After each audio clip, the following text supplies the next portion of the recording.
आज क्या देखना चाहता है इंडिया, क्या जानना चाहता है इंडिया, इसे आप लोगों ने बताया है हमारे ऐप पर। हम आपको नतीजे दिखाने जा रहे हैं। आपकी राय हमने मांगी थी। हमने 4 खबरें आपके सामने एबीपी लाइव के ऐप में रखी थी। 4 जो विकल्प थे, पहले विकल्प के तौर पर हमने रखा था कि बंगाल चुनावों पर सबसे सटीक और एक्सक्लूसिव सर्वे देखना चाहेंगे। दूसरी खबर रखी थी कि किसान आंदोलन में विदेशी साजिश के देसी टूल, क्या इस बारे में आप देखना चाहेंगे। तीसरी खबर यह थी कि क्या पेट्रोल के बाद रसोई गैस आपके घर का बजट बिगाड़ेगी। और चौथी कॉलम में अन्य खबरें थी। नतीजे जो आए हैं एबीपी लाइव ऐप पर, लगातार ओपिनियन हमको आते जा रहे हैं। 16% लोगों ने कहा कि वो सर्वे देखना चाहते हैं। किसान आंदोलन को लेकर 23% लोगों ने कहा कि वो किसान आंदोलन की खबर देखना चाहते हैं। 43% ने कहा कि पेट्रोल डीजल के दाम जो बढ़े हैं, रसोई गैस के दाम जो बढ़े हैं, वो खबर देखना चाहते हैं। और 18% लोगों ने कहा कि वो अन्य खबरें देखना चाहते हैं। तो आपकी मर्जी के हिसाब से हमने खबरों का चयन किया।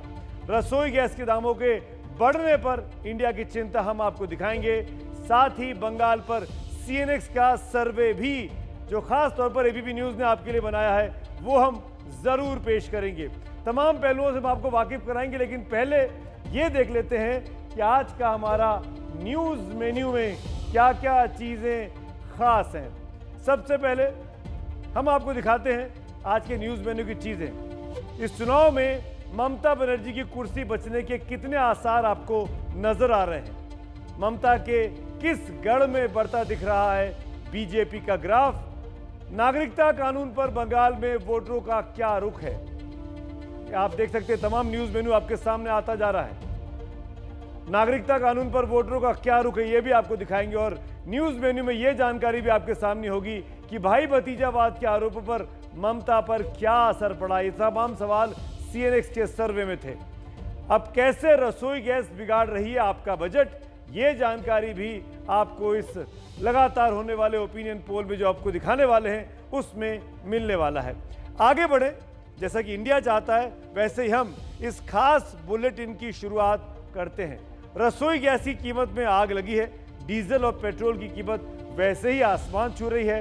पेट्रोल किसी भी वक्त दाम के मामले में शतक लगा सकता है, लेकिन रसोई गैस की कीमतों में आया उछाल लोगों की जेब में छेद कर रहा है। जिस तरह से इनका रेट बढ़ रहे हैं दिनों दिन, उस तरह से ये जाकर के 900 रुपये या 1000 रुपये पे जाके सिलेंडर रुकेगा। लेकिन आम आदमी को कमाने के लिए कितना संघर्ष और करना पड़ेगा। महिलाएं वो अपने पास मतलब अपने अकाउंट के लिए वो जमा कर लेती थी, तो उससे काफी नुकसान हुआ है। घरेलू जो हमारे जो खर्चे होते हैं उसमें भी काफी इफेक्ट पड़ा है। ये बेसिक रिक्वायरमेंट है एलपीजी गैस। अगर ये ठीक रेट पे नहीं मिलेगी तो जो आम मजदूर या जो हमारी सरकार ने जो फ्री में गैस सिलेंडर बांटे हैं और उनको अगर फ्री में गैस नहीं दे पा रहे, कुछ पैसा घटा ही नहीं तो हमारे पास तो कोई उपाय नहीं। बच्चों को लेके मरने का सिवा तो कोई रास्ता ही नहीं है कि बच्चों को खाना दे नहीं सकते। इतना महंगाई होगा तो कहाँ से रोटी दे देंगे। पेड़ पौधा से कोई लकड़ी तोड़ के देखिए, चूल्हा जलाते हैं तो रोटी बनाते हैं। 2 सिलेंडर की औकात नहीं है, कभी चूल्हा भी जला लेते हैं, कभी सिलेंडर इस्तेमाल करते हैं। और जैसा कि हमने आपसे वादा किया था कि हम आपकी पसंद की खबरों को दिखाएंगे, इसीलिए रसोई गैस की कीमत क्यों बढ़ी और क्यों कुदरत के गर्भ से आपके घर तक पहुंचते पहुंचते उसके दाम में आग लग जाती है, इन सवालों का जवाब भी आपको विस्तार से मिलेगा। लेकिन उससे पहले हम आपको ले चलते हैं पश्चिम बंगाल के चुनावों में, जहां सवाल है कि किसका राज तिलक हो सकता है और किसको मायूस होना पड़ सकता है। इसीलिए हम आपको एक स्पेशल और भरोसेमंद ओपिनियन पोल दिखाते हैं। एबीपी न्यूज के लिए ये ओपिनियन पोल दिल्ली के एक रिसर्च और सर्वे एजेंसी सीएनएक्स ने किया है। ये सर्वे लोगों से आमने सामने बात करके तैयार किया गया है। पश्चिम बंगाल की 294 में से 112 सीटों पर हुए इस सर्वे में 8,960 लोगों से बात की गई। सर्वे 23 जनवरी से 7 फरवरी तक किया गया है। इसमें मार्जिन ऑफ एरर -3% है। तो चलिए हम भी आपको बेसब्री से इंतजाम अब नहीं लेते हैं। आपको सबसे पहले ये दिखाते हैं कि इस बार पश्चिम बंगाल में किस पार्टी को कितनी फीसदी वोट मिलने वाले हैं। शुरुआत सर्वे की यहीं से करते हैं। सीएनएक्स के सर्वे में हम आपको ये भी बताएंगे कि चुनाव में ममता को कितनी सीटें मिलने के अनुमान है और बीजेपी को कितनी सीटें मिल सकती हैं। असली मुकाबला इन्हीं दोनों के बीच है। शुरुआत करते हैं वोट परसेंटेज से। इस स्क्रीन को ध्यान से देखिए। कोलकाता से निकलकर ट्राम हमारे स्टूडियो में आ रही है और ये ट्राम क्या कह रही है, किस पार्टी को कितने फीसदी वोट मिलेंगे, ध्यान से देखिए। आंकड़ा खुलता जा रहा है।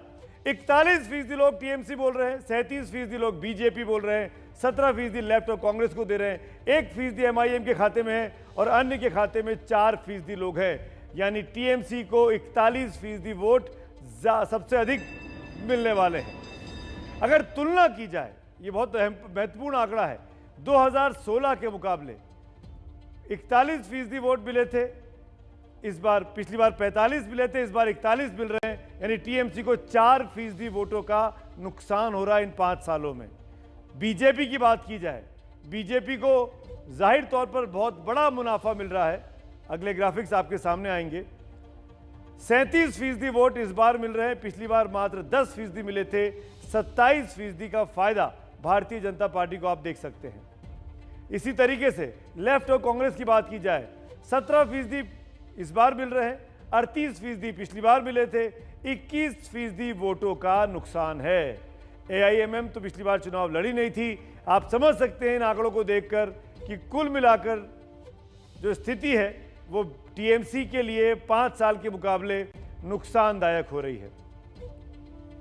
इसी तरीके से अगर मैं बात करूं इन तमाम आंकड़ों को लेकर, तो ये भी आपको समझना होगा। 2019 से इसकी तुलना कर लेते हैं। 2019 में लोकसभा चुनाव हुए थे, उसके मुकाबले कितना फायदा या कितना नुकसान है। टीएमसी को 41% मिले, 19 में 43 मिले थे, तो 2% का नुकसान हो रहा है। बीजेपी को अनुमान है इस बार 37% मिलने का, 2019 में 40% मिले थे। यानी बीजेपी को भी 3% वोटों का नुकसान दिखाई दे रहा है 19 के मुकाबले। ये बहुत इंपॉर्टेंट हो जाता है। और लेफ्ट और कांग्रेस 17% का इस बार अनुमान है, 19 में 13% मिला था, अब 4% का आप कह सकते हैं कि उसको फायदा हो रहा है इन चुनावों में। आपको समझ में आ रहा होगा जिस बीजेपी की हवा की बात की जा रही है, दरअसल 2019 के मुकाबले बीजेपी को नुकसान हो रहा है। और यह नुकसान बीजेपी के लिए कितना घातक है या ममता बनर्जी के लिए कितना फायदेमंद है, इस पर चर्चा करेंगे हम। हमारे साथ खास मेहमान जुड़ेंगे इस कार्यक्रम में, उनका परिचय से आपसे करा देंगे। कौन कौन लोग इस डिबेट शो में हमारे साथ चर्चा करेगा इस ओपिनियन पोल पर। तो शुरुआत करेंगे हम मेहमानों के साथ परिचय कराकर, बारी बारी से सबके परिचय कर लेते हैं। सबसे पहले मैं सीएनएक्स की डायरेक्टर भवेश झा को बुलाऊंगा। प्लीज़ आप आइए, हमारे साथ स्टूडियो में हैं, आप आके बैठिए। बहुत बहुत स्वागत है भवेश आपका। Please be with us. और जो मेहमान हमारे साथ, हैव अ सीट, और जो मेहमान मेरे साथ इस शो में जुड़ रहे हैं उनका परिचय भी आपसे करा देते हैं बारी बारी से। हमारे साथ सुकांतो मजुमदार हैं, भारतीय जनता पार्टी के मेंबर ऑफ पार्लियामेंट। स्वागत है आपका सुकांतो जी। अपरूपा पोद्दार हैं, सांसद हैं टीएमसी की। अपरूपा जी बहुत बहुत स्वागत है आपका। और इस चर्चा में कुछ ही देर में सीपीएम के नेता, फॉर्मर एमपी हैं बदरुद्दोजा खान, वो भी जुड़ने वाले हैं। लेकिन शुरुआत में करना चाहूंगा एक क्विक रिएक्शन के साथ। सुकांतो जी, अभी भी कसर बाकी दिखाई दे रही है, टीएमसी के पास ज्यादा वोट जा रहे हैं। तो मैं कभी नहीं ठहरा हूँ, मुझे तो लगता है कि लगता है ये लगता है।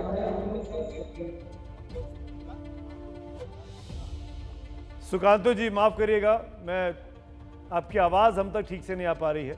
मैं कोशिश करूंगा कि इसकी कनेक्टिविटी ठीक कराएं, ऑडियो का प्रॉब्लम है। अपरूपा जी, अगर आप मुझे सुन पा रही हैं, बहुत बड़ा नुकसान होता दिखाई दे रहा है आपको। कहाँ 211 और कहाँ वोट परसेंटेज कम हो रहा है।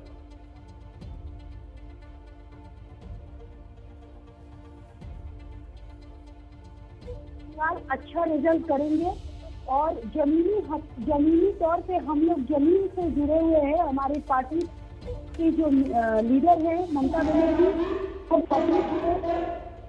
जमीनी से हम लोग जुड़े हुए हैं। हम लोग जानते हैं कि हम लोगों का वोट बढ़ेगा और ये जो उठाया जा रहा है, देख लीजिएगा 2021 के बाद रिजल्ट क्या होने वाला है। 2013 में भी बंगाल में एक हवा उठा था, सीपीएम और कांग्रेस की जोट पर प्रचार आने वाला था।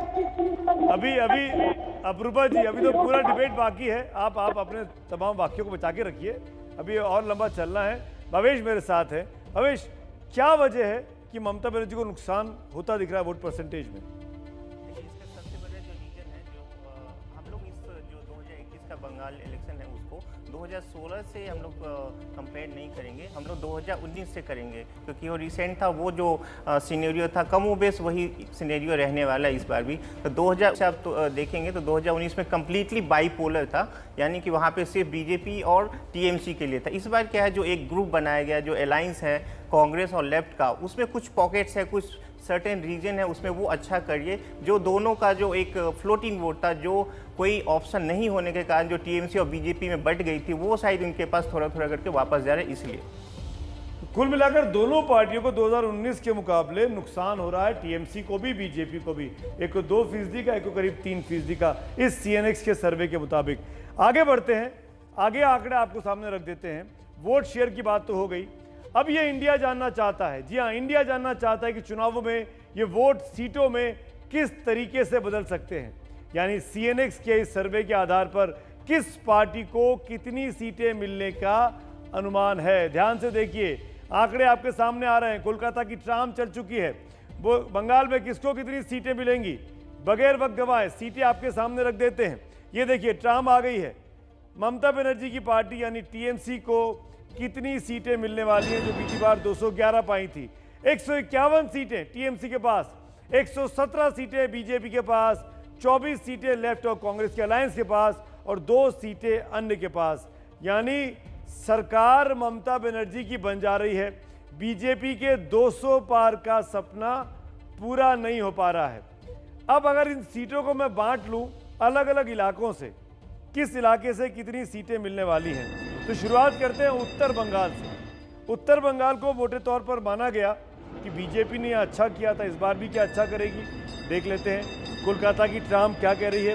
उत्तर बंगाल में कुल 56 सीटें हैं, 15 टीएमसी, 32 बीजेपी, 7 लेफ्ट और कांग्रेस और 2 अन्य के खाते में। यानी उत्तर बंगाल में बीजेपी का प्रदर्शन लेफ्ट से, माफ करेगा, टीएमसी से बेहतर होने वाला है। आगे बढ़ते हैं, दक्षिण बंगाल की बात करते हैं। दक्षिण बंगाल के इलाके में किसको कितनी सीटें मिल रही हैं, वो भी जरा ध्यान से देख लेते हैं। ट्राम आ चुकी है, ट्राम का आंकड़ा क्या कह रहा है। दक्षिण बंगाल में 53 सीटें टीएमसी को, 16 सीटें बीजेपी को, 15 सीटें लेफ्ट कांग्रेस को, अन्य के खाते में 0 सीटें। ये आपने आंकड़े देखे। अब बात करेंगे ग्रेटर कोलकाता की। ग्रेटर कोलकाता में क्या होने वाला है, अगला इलाका है।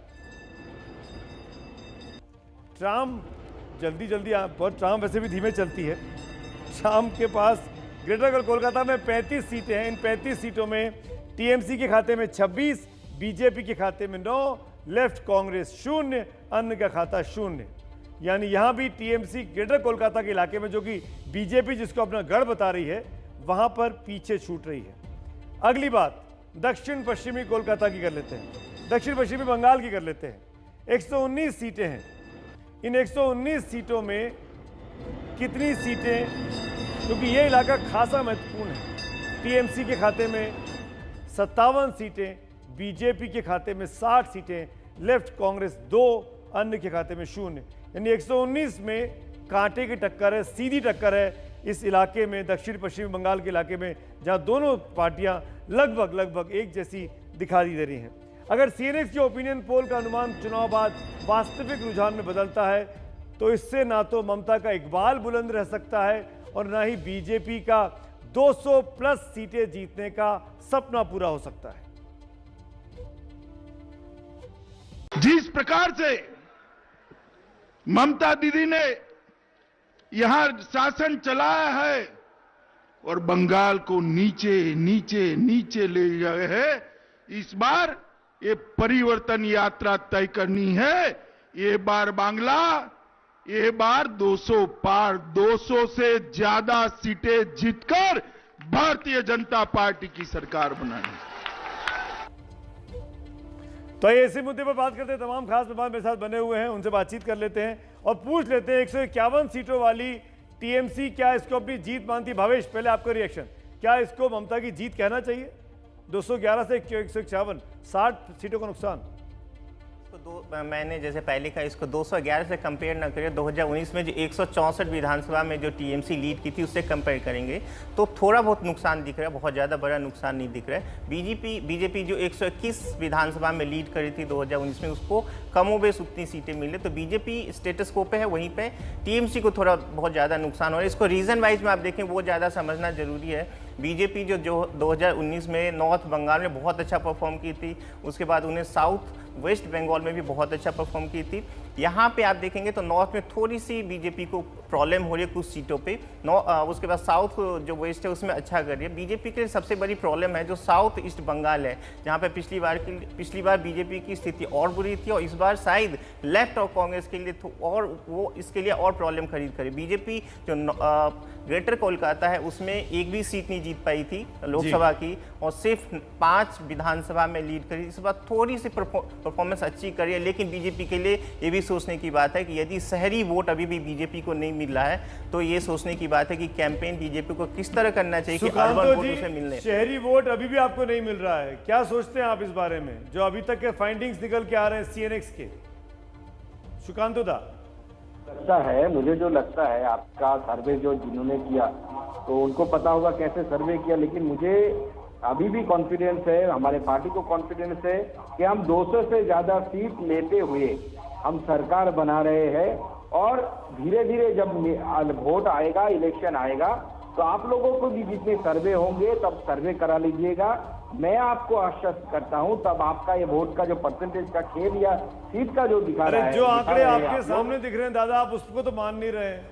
आप उन आंकड़ों की बात कर रहे हैं जो हमने देखे नहीं कि 200 आएंगी 200 आएंगी। 117 पे रुक गई गाड़ी आपकी।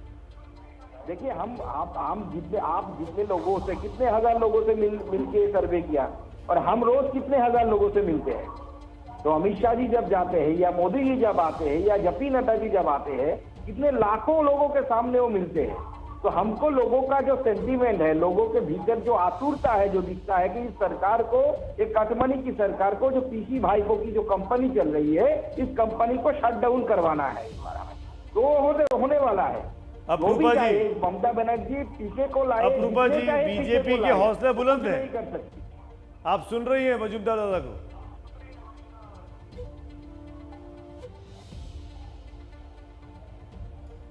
अप्रूपा जी, आपको मेरी आवाज आ रही है? आपके रिस्पॉन्स का इंतजार कर रहे हैं। हाँ, देखिए, हमारे और इस बार प्लस होगा तो 11 से ज्यादा हम लोग पाएंगे और कुछ हम बैठेंगे।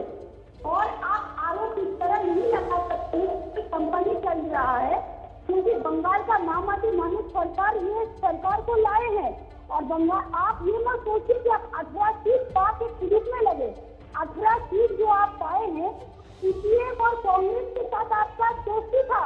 ये उन लोगों का टोटल वोट बैंक आप लोगों को दे हैं। लेकिन आप लोग पहले ये बताइए, आप लोग अगर शहरी वोट, आप लोग अगर आपका जो सीएनएक्स का सर्वे कह रहा है कि गांव का वोट बीजेपी को मिल रहा है, मुझे लग रहा है कि कहीं पर कुछ गलतफहमी हो रहा है, क्योंकि बंगाल में 50% से ऊपर जो अप्रूपा जी, अप्रूपा जी मेरी बात सुनिए, अप्रूपा जी मेरी बात सुनिए, अप्रूपा जी सुनिए, मेरी बात सुनिए ना।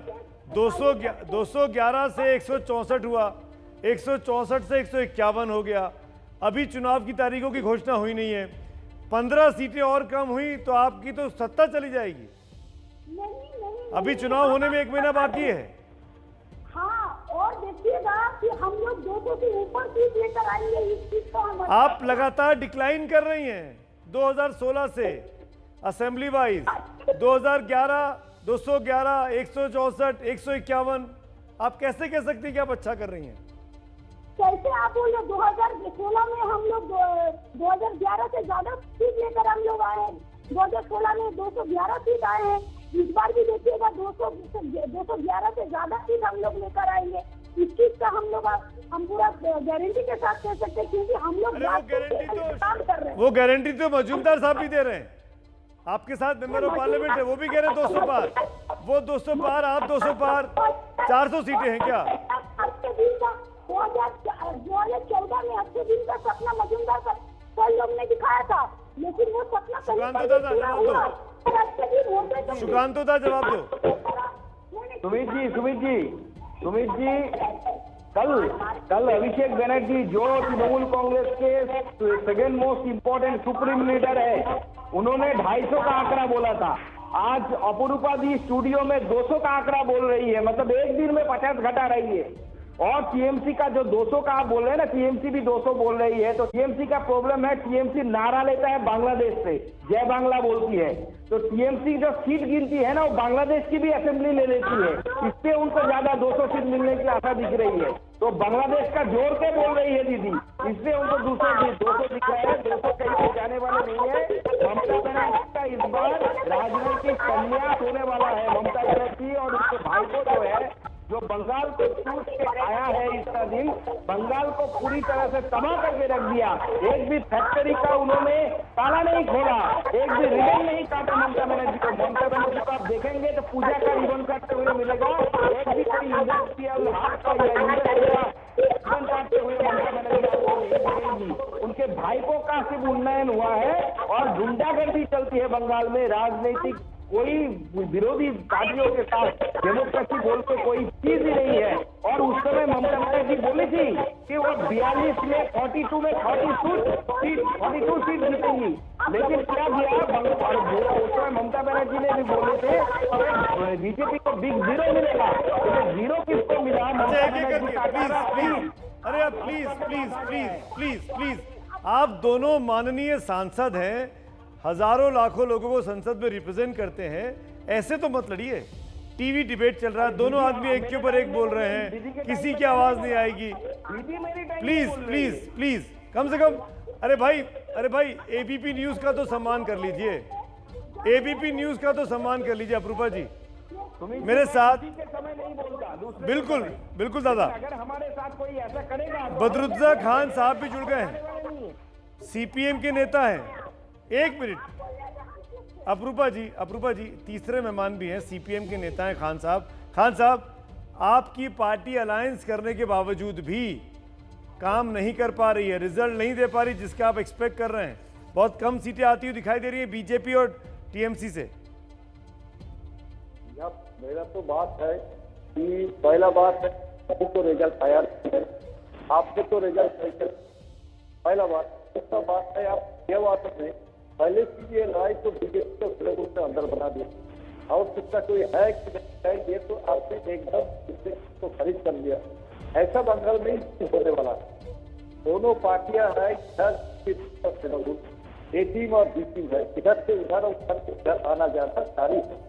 देखिए तृणमूल से जितने सारे गुंडागर्दी करा रहा था लोगों ने, रकमनी ले रहा था लोगों ने, और सभी लोग तक अंदर बीजेपी में चला गया। अब देखिए सुरेंद्र अधिकारी जी ने, देखिए राजीव जी को देखिए मुकुल राय जी को देखिए, क्या किया नारद तक पैसा कितना लिया? आप सभी लोग का देखा, इसी लोग के लिए हरदा का पैसा इसी लोग के लिए, और जितने सारी गुंडागर्दी हुआ इससे नहीं हुआ, और वो लोग बीजेपी जा रहा और बीजेपी दे रहा है, कोई ना कोई तो करने होता है। खान साहब मैं एक अच्छी खबर सुनाता हूं आपको, शायद आपको पसंद आए। खान साहब और दीदी, अपरूपा दीदी, ध्यान से सुनिएगा। अगला जो आंकड़ा मैं दिखाने वाला हूं वो देख के शायद आपको कुछ उम्मीद बन सकती है और सुकांतो दादा परेशान हो सकते हैं। तो बगैर वक्त गंवाए अगले आंकड़े की ओर बढ़ते हैं। यह सवाल बहुत दिलचस्प था। पिछले विधानसभा चुनावों में टीएमसी ने अपने दम पर 211 सीटें जीती थी, 2/3 से भी ज्यादा। लेकिन सीएनएक्स का ओपिनियन पोल कहता है कि इस बार दीदी के लिए आसार अच्छे नहीं दिख रहे। लेकिन इसी ओपिनियन पोल में यह बात भी सामने आई कि अगर लेफ्ट कांग्रेस ममता दीदी के साथ हाथ मिला लें तो क्या होगा। ये देखिए 220 सीटें ममता बनर्जी और इस अलायंस को मिल जाएंगी। बीजेपी 72 पे रुक जाएगी, यानी कांग्रेस, टीएमसी और लेफ्ट अगर एक साथ आ गए तो क्लीन स्वीप 220 सीटों के साथ। ये बहुत बड़ी खबर है, लेकिन क्या तीनों पार्टियां अपने अहम को छोड़ेंगी, अपने ईगो को छोड़ेंगी? इस पर भी हम बात करेंगे। तमाम खास मेहमान मेरे साथ बने हुए हैं, लेकिन पहले आपको बता दें कि मेरे साथ बीजेपी के प्रदेश अध्यक्ष और सांसद दिलीप घोष साहब जुड़ गए हैं। अब इंडिया ये जानना चाहता है कि बंगाल के लोग किसको अपने भावी मुख्यमंत्री के रूप में देख सकते हैं, खुद ममता को या फिर किसी बदलाव की आहट वहां पर सुनाई पड़ रही है। इस पर सीएनएक्स के ओपिनियन पोल में दिखा कि ममता का बतौर मुख्यमंत्री इकबाल बुलंद दिखाई दे रहा है। तो कौन है सबसे पॉपुलर चेहरा, देख लेते हैं। ममता बनर्जी 38% वोट के साथ, दिलीप घोष 19% वोट के साथ, सौरभ गांगुली 13% वोट के साथ, शुभेंदु अधिकारी 10% वोट मिल रहे हैं और अधीर रंजन चौधरी को 5% वोट मिल रहे हैं। बाकी लोग अन्य के खाते में चले गए। यानी मोटे तौर पर अभी भी दिलीप घोष के सामने ममता दीदी को दुगने से ज्यादा लोग पसंद कर रहे हैं। 10 साल सत्ता पर काबिज होने के बावजूद भी पश्चिम बंगाल के लोगों की नजर में आज भी ममता का नेतृत्व सबसे अहम है।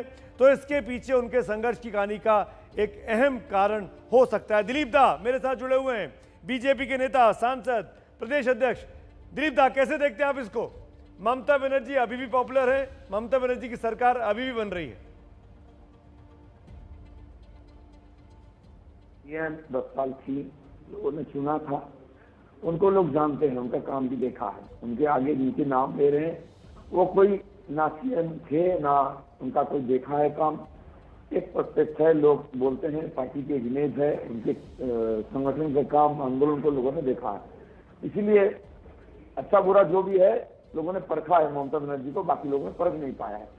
लेकिन पिछले एक सर्वे में आया था अभी चर्चा में कि ममता बनर्जी को 54% लोग सीएम चाहते हैं, अभी 38% हो गए एकदम से धड़क से।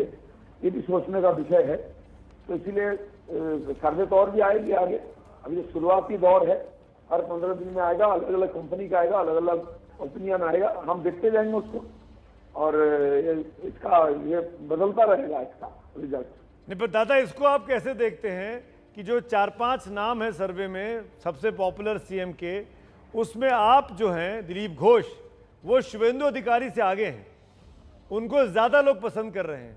इस पर आपकी क्या रिएक्शन है?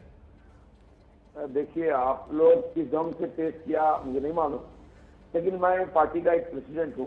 पिछले 5 साल से लोग हमको देख रहे हैं और जैसे भी देखे लोग मीडिया के माध्यम से, और जो बीजेपी का नाम कोई नहीं लेता था, 4% वोट का पार्टी था, तो पिछले चुनाव में मैं आया, प्रेसिडेंट बना, फिर चुनाव लड़ा, विधायक बना, 10.5% हुआ। इसके पहले लोकसभा में कई बार चुनाव लगाते थे, लेकिन फिर नीचे चले जाते थे और फिर बढ़ा, लगातार वो ग्राफ बढ़ता गया। आज 40% से ऊपर है। 18 पार्लियामेंट मेंबर जीत के यहाँ से दिल्ली गए हैं, इसमें मैं भी हूँ।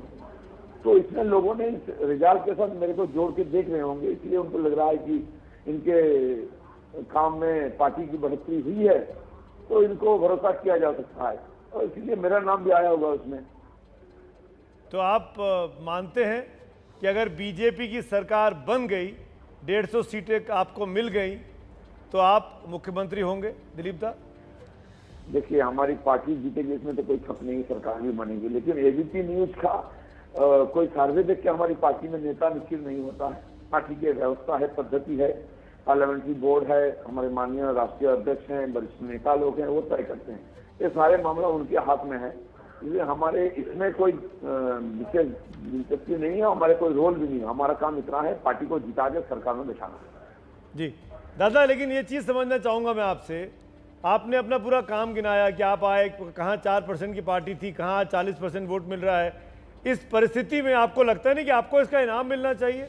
आपने इतनी मेहनत की, आप शुभेंदु अधिकारी को लेकर आए, आप तमाम 19 विधायकों को लेकर आए टीएमसी से, आप प्रदेश अध्यक्ष हैं, तो इनाम तो आपको मिलना चाहिए। नहीं, इतना विधायक लाने में मेरा खाली रोल ऐसा नहीं है, लेकिन मैं एक संगठन का कार्यकर्ता हूँ और काम करता हूँ। पार्टी ने मुझे बहुत इनाम दिया है, मैं कभी सोचा नहीं राजनीति में आऊंगा, तो पार्टी बुलाया, संगठन ने भेजा, फिर मुझे अध्यक्ष बना दिया एकदम से, महामंत्री, फिर अध्यक्ष, फिर विधायक बनाया, फिर पार्लियामेंट का मेंबर बनाया। मुझे लगता है कि शायद ही कोई ऐसा कार्यकर्ता, कोई व्यक्ति होगा भारतीय राजनीति में जिसको इतना जल्दी इतना सुख मिल गया है। तो इससे उम्मीद तो मैंने नहीं किया है, मिला है, और पार्टी मुझे जिस में काम दिया है आगे देगा वही काम मैं करूंगा, ये मेरा माइंडसेट है, ये हमारी पद्धति, हमारी संस्कार है। जो इनाम के लिए मैं पार्टी नहीं करता हूँ, समाज के लिए मैं पार्टी करता हूँ। दिलीप दा, हमने जो पिछला सर्वे किया था उसमें आपको 105 के आसपास सीटें थी, हालांकि वो सी वोटर ने किया था। आज हम CNX का कर रहे हैं, इसमें आपको 117 सीटें मिल रही हैं। ग्राफ बढ़ा है बीते करीब 3 हफ्तों में, ये क्या संकेत देता है? क्या ये स्पीड ठीक है ग्राफ बढ़ने की? एकदम प्राइमरी स्टेज है। सच में हम लोग चुनाव प्रचार में अभी लगे ही नहीं है। हमारे बड़े नेता आ रहे हैं जरूर, वो कार्यकर्ता को मनोबल बढ़ाने के लिए आ रहे हैं, और भाजपा सत्ता बदलने के लिए सीरियस है, बंगाल को बदलने में अपनी जिम्मेदारी निभाने में सीरियस, इतना समझा ले। बाकी चुनाव रैलियां अभी शुरू नहीं हुई है, कोई इसको हम लोग उस प्रकार रखा भी नहीं है। तो इसलिए भाजपा जब उतरेगा अगले महीना, जो फर्स्ट वीक में या सेकंड में आपका सर्वे आएगा, उसे थोड़ा सा साफ और होगा। इनकी ग्राफ नीचे जाएगी, भाजपा की आगे जाएगी, और बहुत तेजी से। आपने तो दिलीप दा, आपने तो सेल्फ गोल कर दिया, राम और दुर्गा की तुलना कर दिया आपने। दुर्गा माँ को भी आप चुनाव में खींच लाए, कंट्रोवर्सी खड़ी हो गई उसके ऊपर पूरी। TMC आपके खिलाफ बोल रही है लगातार। राम को, हम राम भक्त हैं, राम को लेकर राजनीति करते हैं खुला खुला। किसी ने दुर्गा को राम के सामने ले आया, तो उसमें हमारी क्या कसूर है? तो आप कह रहे हैं आप राम के नाम पर राजनीति करते हैं? बिल्कुल करते हैं, चुप के थोड़ी ना करते हैं। राम हमारे आराध्य हैं, हमारे आदर्श। दुर्गा आपके आदर्श नहीं है? क्षत्रिय हैं, दुर्गा हमारे पूजा करते हैं, हम उनको आराधना करते हैं, वो आध्यात्मिक चरित्र है।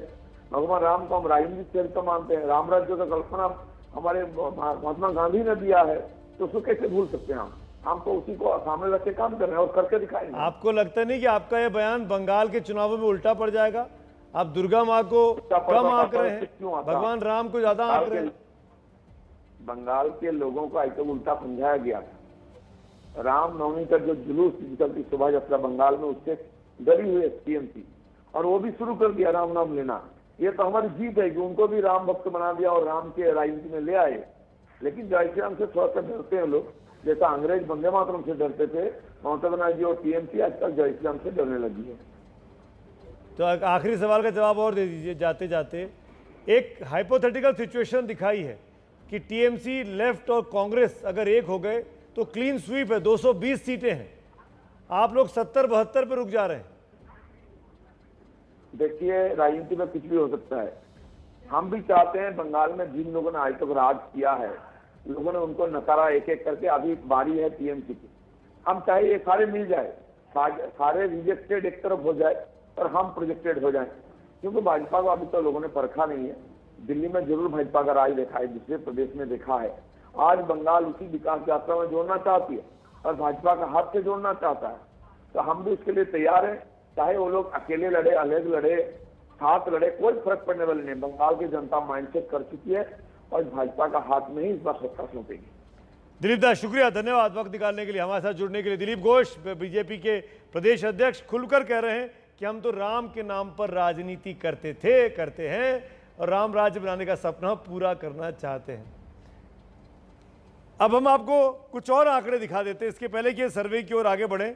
एक महत्वपूर्ण सवाल जो सर्वे में पूछा गया वो सवाल था, क्योंकि ममता बनर्जी पर इल्जाम लग रहा है कि वो अपने भतीजे को संरक्षण देती हैं, अभिषेक को। सवाल यही था। हमारी कोशिश ये जानने थी कि पश्चिम बंगाल की जनता क्या चाहती है, किन मुद्दों पर वो वोट करने वाली है, भाई भतीजावाद को बढ़ावा मिलता है कि नहीं मिलता है। देखिए, भाई भतीजावाद और मनमानी से ममता की पार्टी में फूट हुई है। हाँ कहने वाले 47% लोग हैं, नहीं कहने वाले 42% लोग हैं, और कुछ नहीं कहने वाले 11% लोग हैं। तो कुल मिलाकर भाई भतीजावाद की वजह से TMC में दरार पड़ी है, ये महत्वपूर्ण बात है। और मेरे साथ अपरूपा मेरे इसी पर बात भी करेंगे। अब देख लेते हैं कि दरअसल ये क्या क्या हुआ, कैसे भाई भतीजावाद के चलते बिछड़े TMC के तमाम नेता और वो जाकर BJP की गोदी में बैठ गए। मुझे अब थोड़ी घुटन महसूस हुई कि हम कुछ कर नहीं पा रहे। मैं आज यहां से इस्तीफा दे रहा हूं।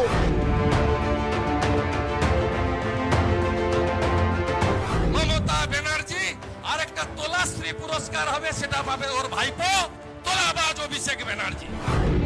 पिछड़े सभी बारी बारी ऐन चुनाव से पहले ममता बनर्जी के सारे करीबी एक एक कर उनसे दूर हो रहे हैं और दीदी इस बड़ी जंग में अकेली पड़ती नजर आ रही हैं। दीदी की मुश्किल सिर्फ यही नहीं है, बड़ी परेशानी ये है कि ज्यादातर नेताओं ने बीजेपी का दामन थाम लिया है और अब वो ममता सरकार के खिलाफ झंडा उठाकर खड़े हैं।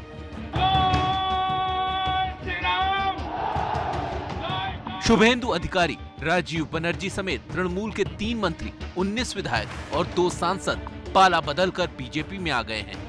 ताजा मामला ममता के पुराने सिपहसालार दिनेश त्रिवेदी का है, जिन्होंने राज्यसभा से इस्तीफा दे दिया और चर्चा है कि वो जल्द बीजेपी में शामिल हो सकते हैं।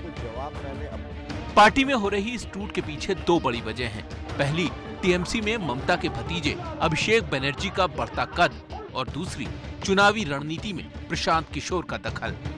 पार्टी छोड़ने वाले ज्यादातर नेताओं की ये शिकायत है कि पार्टी में मनमाने फैसले लिए जा रहे हैं और बड़े नेताओं की राय को दरकिनार किया जा रहा है। पश्चिम बंगाल में टीम बीजेपी के ज्यादातर चेहरे वही हैं जो ममता के साथ उनके संघर्ष के दिनों से हैं। बीजेपी की इस पॉलिटिकल स्ट्राइक से दीदी को बड़ा नुकसान हो सकता है। तो पहली बार लोगों ने खुलकर कहा कि भाई भतीजावाद की वजह से टीएमसी में फूट हो रही है। अभिषेक बनर्जी बहुत बड़ी वजह हो सकते हैं। तमाम खास मेहमान बने हुए। अपूर्वा जी जवाब दीजिए, भाई भतीजावाद की वजह से टीएमसी में फूट हुई है? अपूर्वा जी। हाँ सुनील जी, देखिए जब हम आपसे बोलने से पहले एक बात कहना चाहते हैं, जब कोई और कह रहे थे मैं चुपचाप सुन रही थी, उसके बाद उन्होंने अपना जवाब दिया। तो इसलिए सांसद को होने के लिए मना कीजिएगा, मैं अपना बात रख दूं, इसके बाद वो अपना ठीक है, अपनी अपनी बारी पे बोलेंगे आप, लेकिन मेरी बात का जवाब दीजिए। अभिषेक बनर्जी जी की वजह से, परिवारवाद की वजह से पार्टी में फूट पड़ रही है। देखिए एक तो बात अभी मैं पहले 2 बात का जवाब पहले दूंगी। दिलीप घोष जो माननीय सांसद है और राज्य के स्टेट प्रेसिडेंट है, उन्होंने कहा कि राम को लेकर ये लोग राजनीति करते हुए नेशनल टेलीविजन में कहा है। राम किसी एक का नहीं है, राम सबका है, ये बात हम स्पष्ट कर देना चाहते हैं। आप भी राम के नाम पर राजनीति करना चाह रही है रूपा जी, ये कह के? नहीं, ये बात हम नहीं कर रहे। राजनीति की जगह पर होगा, धर्म की जगह पर होगा, लेकिन ये लोग जो राजनीति को धर्म की जगह, नहीं वो तो खुल के बोल रहे हैं, वो तो खुल के बोल रहे हैं हम राम के नाम पर राजनीति करते हैं। नहीं वो तो खुद के, लेकिन इनको ये सोचना है कि India is a super state, ये बात इनको सोचना पड़ेगा। अब जो है आपने कहा कि सबको जो आपने कहा कि भाई भतीजा के चलते छोड़ रहे, नहीं, जो लोग भ्रष्ट हैं, जिन लोगों को सीबीआई और ईडी से डर है, वो लोग अपने आप को बचने के चलते बीजेपी में जा रहे हैं। बीजेपी एक वॉशिंग मशीन है और ये लोग जाके, आप खुद ही बोल रही वॉशिंग मशीन है, आप बीजेपी को सर्टिफाई कर रहे हैं कि वहां जो जाता है वो साफ सुथरा हो जाता है। आप सर्टिफाई कर रही हैं बीजेपी के इस काम को वॉशिंग मशीन बोल के। वॉशिंग मशीन में क्या होता है? गंदे कपड़े साफ होते हैं। नहीं हाँ, तो यही तो बात है कि तो जो लोग पहले अमित शाह जी, तो मतलब जब वो आपके साथ थे तो गंदे काम करते थे, चाहे वो मुकुल रॉय हो, चाहे वो शुभेंदु अधिकारी हो, ये आप कह रही है ना कि जब वो टीएमसी के साथ थे तो गंदे काम करते थे, आप ये कह रही हैं? नहीं, आप बीजेपी में जाके ये लोग अच्छे हो गए हैं, क्योंकि मैं तो आपसे पूछ रहा हूँ क्या यही कि जब वो आपके साथ थे तो गंदे कपड़े थे, गंदे काम करते थे, जो उनको वॉशिंग मशीन की जरूरत पड़ी? नहीं, जब पार्टी को पता चल गया उन लोगों के बारे में, जब पार्टी ने स्टेप लिया, पार्टी को पता चला इस तरह का बात, जब पार्टी का मीटिंग में पता चला तो इस चीज का सवाल उठा। कुछ लोगों को हर आदमी ने, भावेश मेरे साथ हैं, भावेश मेरे साथ बैठे जिन्होंने इस एजेंसी ने सर्वे किया सीनेक्स के। भावेश, हर आदमी ने जो भी छोड़ के गया टीएमसी से बीजेपी, उसने 2 ही नाम लिए, अभिषेक बनर्जी और पीके। क्या ये बहुत बड़ी वजह है टीएमसी में फूट की? क्या आपके सर्वे में निकल के आती है बात? देखिए बिल्कुल, आप ग्राउंड पे भी जाएंगे तो ये एक रिफ्लेक्ट करते हैं कि लोगों के मन में जो टीएमसी, खासकर ये जो सर्वे किया गया था इसके बारे में क्लैरिफिकेशन दे दूं कि ये टीएमसी के वर्कर के बीच में ये क्वेश्चन पूछा गया था कि वो एक्चुअली क्या सोचते हैं। तो लोगों के बीच में एक आम राय जरूर है कि इन दोनों की वजह से ही लोग छोड़ के जा रहे हैं। देखिए बिहार हो, यूपी हो, इन जगह पे और ये बंगाल हो, इन सब रीजन पर यदि कोई नेता छोड़ के जाता है तो उसके साथ जो उसका बहुत बड़ा जो एक फॉलोअर्स होता है वो भी छोड़ के जाता है। तो इसीलिए आप देखेंगे जो आपने एक जो आंकड़ा दिया कि कैसे टीएमसी का ग्राफ लगातार नीचे आ रहा है, तो एक ये बहुत बड़ी वजह ये भी है कि कुछ बड़े नेता छोड़ के जा रहे हैं जिसका कुछ सर्टेन जो पॉकेट्स है उसमें काफी नुकसान हो रहा है टीएमसी को। हम कुछ और आंकड़े दिखा देते हैं, ये बहुत जरूरी है क्योंकि इस चुनावों में कुछ आंकड़े दिखाने बहुत जरूरी हैं। सीएए और एनआरसी का मामला, कहते हैं बीजेपी ने जानबूझकर ये मामला अभी ठंडे बस्ते में डाल दिया है। क्यों डाल दिया है, यही सवाल हमने पूछा कि क्या सीएए को केंद्र सरकार की बड़ी उपलब्धि माना जाता है। बीजेपी के तमाम नेता जगह जगह इसकी वकालत करते हैं, लेकिन ममता बनर्जी पहले दिन से इसके खिलाफ झंडा बुलंद करती रही हैं।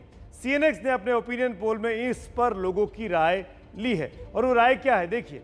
नागरिकता कानून के खिलाफ ममता का आंदोलन सही है, हाँ कहने वाले 55% लोग हैं, ना कहने वाले 32% लोग हैं, और कह नहीं सकते वाले 13% लोग हैं।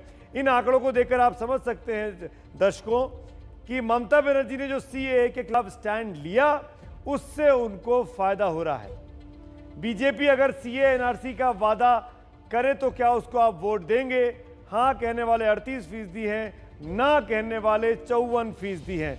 इसीलिए बंगाल के चुनावों में एनआरसी और सीएए के मामले पीछे छूट गए हैं बीजेपी के एजेंडे से।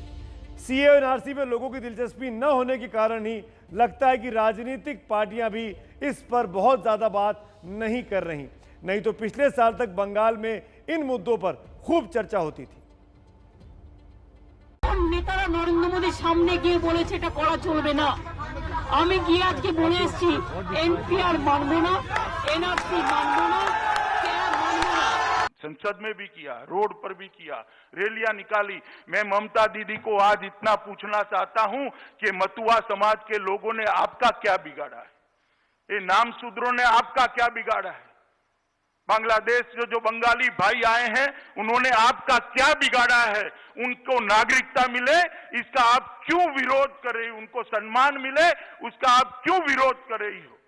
और मैं ममता जी को कहना चाहता हूं कि आप सीएए का विरोध कर रही है, जब मतपेटियां खुले तब देख लेना कि बंगाल की जनता को बंगाल की जनता आपको राजनीतिक शरणार्थी बनाने वाली है। सीएए का विरोध आपको बहुत महंगा पड़ेगा। तो आप देख रहे हैं किस तरीके से सीएए और एनआरसी को पीछे छोड़ दिया गया है। तो आज हमने आपसे पूछा था कि आपने एलपीजी के दाम बढ़ने की खबर को देखना चाहा था, हमने लोगों की तकलीफ दिखाई। अब दिखाते हैं कि कैसे 3.5 महीने में सिलेंडर के दाम बेतहाशा बढ़ते चले गए। ध्यान से देखिए इस ग्राफिक्स को। 1 नवंबर 2020 को दाम थे 594 रुपए, 2 दिसंबर को 2020 को दाम हो गए 644 रुपए, यानी 50 रुपए बढ़ाए गए। 1 जनवरी 2021 को दाम 694 रुपए हो गए, दाम 50 रुपए तक बढ़ गए, और 4 फरवरी को दाम हो गया 719 रुपए, यानी 25 रुपए की बढ़ोतरी आपको दिखाई दे रही है। और अब 769 रुपए यानी करीब 50 रुपए तक दाम और बढ़ चुके हैं। तो इस अंतराल में 175 रुपए का इजाफा हो चुका है।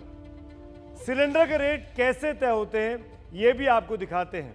ये दाम डॉलर और इंटरनेशनल मार्केट के आधार पर तैयार किए जाते हैं। एक अंदाज के मुताबिक एक सिलेंडर भारत में आया 547 रुपए 68 पैसे का।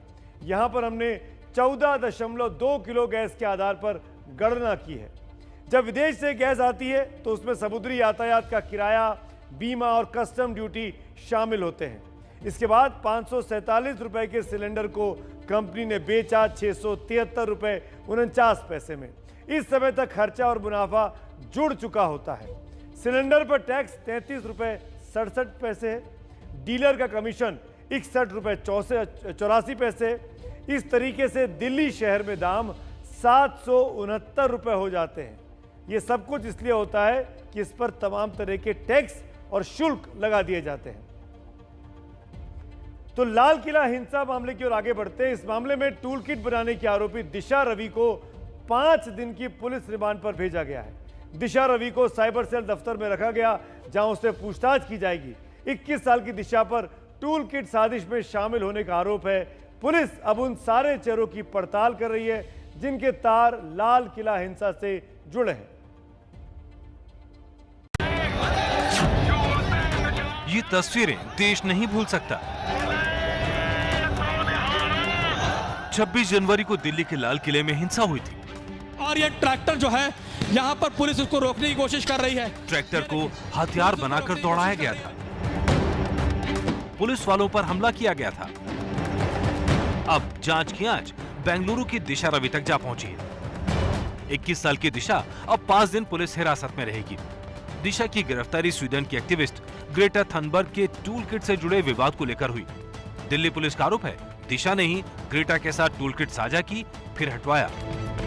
वो देश में असंतोष फैलाने का काम कर रही थी। बेंगलुरु टीम में दिशा को इंटरोगेट किया गया और उसके फोन से महत्वपूर्ण जानकारी निकालने में सफलता मिली। इस जानकारी से स्पष्ट हुआ कि दिशा ने अपने साथियों शांतनु और निकिता जैकब के साथ मिलकर टूल किट गूगल डॉक्यूमेंट को बनाया। उधर टूल किट मामले में दिल्ली पुलिस को अब मुंबई की वकील निकिता जैकब और महाराष्ट्र के बीड़ के रहने वाले शांतनु की भी तलाश है।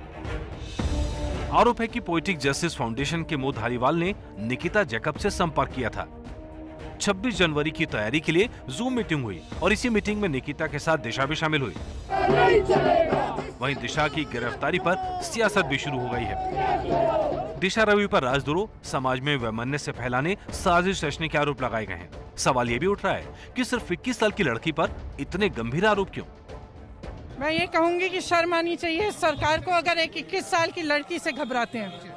लेकिन ये कहा जा रहा है कि उन्होंने जो है जो टूल किट तैयार की थी जिसकी वजह से देश का बदनामी हुई है। उनको सिर्फ हरास किया जा रहा है। वहीं बेंगलुरु सेंटर में बीजेपी सांसद पीसी मोहन ने 21 की उम्र में गिरफ्तारी पर जवाब दिया है। बुरहान वानी 21 का था, अजमल कसाब भी 21 का था। उम्र सिर्फ एक नंबर है, कोई कानून से। और इंडिया चाहता में अब बात एक अनोखी चीज की। आपको पता होगा, जो लोग मुझे फॉलो करते हैं ट्विटर पर, मैं एक मुद्दत से ट्विटर पर हर रोज दिन की शुरुआत एक शब्द से करता हूं। आज से ये शब्द ट्विटर के साथ साथ एबीपी न्यूज पर भी दिखाई देगा। आज का शब्द मैंने ट्वीट किया था, चाहत। रोज हजारों लोग इस शब्द के लिए अपने विचार मुझे भेजते हैं और ट्विटर के जरिए मैं उनसे जुड़ा रहता हूं। लेकिन अब मैं उनमें से कुछ चुने हुए संदेश आपको यहां पर दिखा भी देता हूं। रवि के सूरी इस शब्द पर लिखते हैं कि अगर चाहत ठीक हो तो मंजिल पाना कोई मुश्किल नहीं। मनोज गौर ने तरन्नुम में अपनी बात कही है। वो लिखते हैं, सबकी अपनी अपनी पसंद और होती है चाहत, बस ध्यान रखे इतना कि दिल ना दुखे किसी और का और ना हो कोई आहत। बहुत बहुत शुक्रिया दोस्तों अपने शानदार विचारों के लिए।